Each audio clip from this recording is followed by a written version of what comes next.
Assalamualaikum warahmatullahi wabarakatuh. Nama saya Zakriawan Tristanto dari Baduy Manajemen dengan NIM 23416014. Di sini saya akan menjelaskan tentang materi manajemen piutang. Yang pertama, piutang merupakan kekayaan perusahaan yang timbul sebagai akibat dilaksanakan transaksi penjualan kredit. Kebijakan kredit dilakukan perusahaan bertujuan mendapatkan laba yang optimal dengan tingkat risiko yang minimal. Tujuan penjualan kredit itu yang pertama adalah meningkatkan minat para pelanggan, yang kedua menaikkan volume penjualan, yang ketiga itu meningkatkan laba bersih perusahaan, dan yang keempat itu adalah strategi memenangkan pesaing, memperbesar market share. Dengan yang kata pengantar, risiko penjualan tidak terbayar piutang. Satu, solusi menyediakan cadangan dana bad debt piutang tak tertagih. Sedangkan yang kedua, keterlambatan waktu pembayaran piutang. Akibatnya timbulnya pengumpulan buat cash atau diskon. Yang kedua adalah untuk mengatasi cash dan diskon dengan syarat biaya. Faktor-faktor yang mempengaruhi besar kecilnya piutang adalah satu, itu adalah volume penjualan kredit itu biasanya proporsi dana piutang, resiko, dan profit. Yang kedua itu adalah pembayaran penjualan kredit. Ada dua alternatif, yang pertama dengan ketat, yang piutang dan perusahaan kecil. Yang ketiga adalah dengan lunak atau piutang besar atau push atau kurang selektif. Yang ketiga adalah keterangan tentang pembatasan kredit. Yang satu, utamaan kredit adalah kualitas bukan kuantitatif. Yang kedua adalah plafon kredit. Yang kedua plafon kredit dana dalam piutang. Yang terakhir adalah makin selektif atau dana dalam piutang. Baik, yang berikutnya adalah faktor-faktor yang mempengaruhi kecilnya piutang, yaitu yang keempat adalah kebijakan dalam pengumpulan piutang.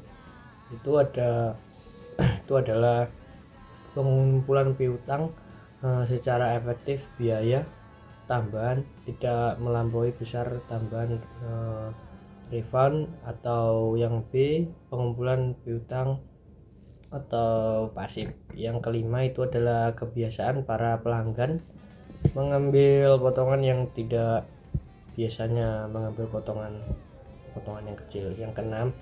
Yang keenam itu lama persyaratan kredit, mungkin makin lama piutang besar. Yang ketujuh itu adalah karakteristik industri. Berikutnya adalah hal-hal yang terkait dengan pengumpulan piutang dan kebijakan kredit. Yang satu adalah standar kredit. Jadi kualitas minimum penilaian kredit dari pemerintah kredit yang dapat diterima oleh perusahaan. Variabel ini harus dipertimbangkan dalam pemberian kredit.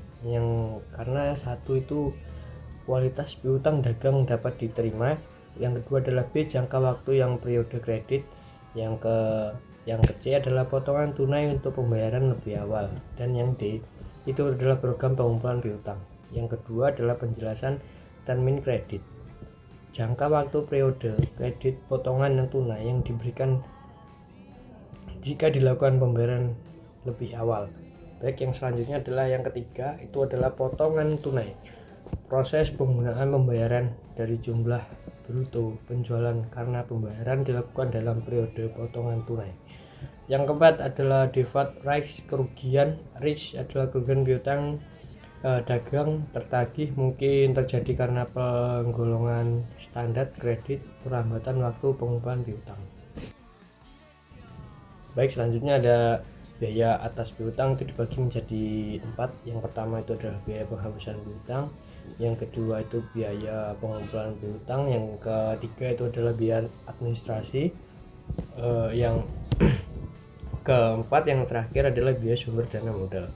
Manajemen piutang itu perencanaannya jumlah pengumpulan piutang. Rencana jumlah piutang itu pada waktunya akan datang disusun berdasarkan budget penjualan dengan memperhatikan persyaratan yang ditawarkan perusahaan, kebiasaan pelanggaran, dan membayar bunganya. Yang kedua itu adalah pengendalian piutang. Pengendalian piutang itu adalah pengendalian piutang secara perlu dilaksanakan ketat karena penyaringan, langganan, penentuan resiko, dan penentuan penagihan itu pelaksanaannya harus melalui administrasi yang berhubung dengan penetapan ketentuan-ketentuan dalam menghadapi penunggak. Baik, yang selanjutnya adalah perancangan jumlah pengumpulan piutang. Karena rencana jumlah piutang pada waktu yang akan didatang disusun berdasarkan penjualan dengan memperhatikan persyaratan pembayaran yang ditawarkan perusahaan dan kebiasaan pelanggan membayar utangnya. Ya, yang selanjutnya adalah besarnya rencana utang akan berpengaruh dari sejumlah risiko piutang berupa tak terlagi yang definisikan oleh pihak perusahaan. Yang selanjutnya adalah pengendalian piutang. Yang pertama adalah penyaringan pelanggan, yang kedua penentuan risiko kredit, yang ketiga adalah penentuan golongan, yang keempat adalah pelaksanaan administrasi yang berhubungan dengan penarikan kredit, yang terakhir adalah penentuan ketentuan dalam menghadapi penunggak.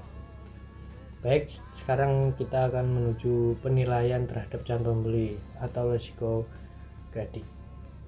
Yang pertama adalah karakter adalah menyangkut kejujuran, tanggung jawab dalam memenuhi kewajiban. Yang kedua adalah capitality atau kemampuan untuk membayar hutang dilihat dari aktivitas dan jumlah hutangnya. Yang ketiga adalah kapital dilihat dari jumlah modal sendiri yang dimiliki perusahaan suatu periode berdasarkan antara modal sendiri atau modal asing. Yang keempat adalah kalolitera adalah jaminan dalam pengambilan kredit. Yang terakhir adalah condition atau kondisi perekonomian secara umum. Yang berikutnya adalah langkah-langkah penentuan risiko kredit. Penentuan batas tertinggi risiko kredit itu misalnya dalam 5 tahun terakhir terjadi kredit, maka yang tertagih adalah 4% dan 3%, 5% dan 6%. Dan 5% maka dapat ditentukan dari batas tertinggi sebesar 6% dalam penjualan kredit untuk mengadakan klasifikasi penutup pelanggan. Yang keempat adalah selanjutnya adalah seleksi pelanggan tetap. Baik, di sini saya akan menjelaskan tentang perputaran piutang. Yang satu adalah memerlukan periode waktu yang terikatnya dana pada piutang seperti kas, investor, piutang, dan kembali lagi ke kas.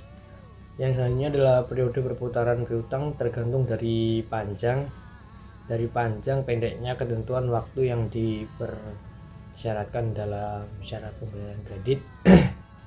Yang selanjutnya adalah tingkat perputaran. Penjualan neto kredit sama dengan rata-rata piutang dikali X. Penjualan neto kredit adalah suatu penjualan kredit sudah dikurangi potongan. Rata-rata piutang dapat diutang dari piutang dalam neraca yang awalnya ditambah piutang akhir, dan neraca akhir dibagi menjadi dua. Yang kedua adalah analisis ekonomi penjualan dan tunai. Perusahaan Kresno di Darwati contohnya melakukan penjualan secara tunai dengan penjualan setiap tahunnya menjadi rata-rata 800 juta. Perusahaan ini merencanakan akan menawarkan syarat penjualan ini berarti pembeli bisa membayar pembayaran mereka pada hari ke-60. Berdasarkan dengan syaratan penjualan yang baru tersebut dapat meningkatkan penjualan sampai dengan 1 miliar profit margin yang diperoleh sekitar 15%. Menjual secara kredit dan diskon. Berdasarkan contoh di muka, misalnya berdasarkan menawarkan syarat penjualan 2/20 N60 diperkirakannya ada 50% akan memanfaatkan diskon dan sisanya membayar pada ke hari 60. Baik, mungkin itu saja penjelasan dari manajemen piutang dari saya. Wassalamualaikum warahmatullahi wabarakatuh.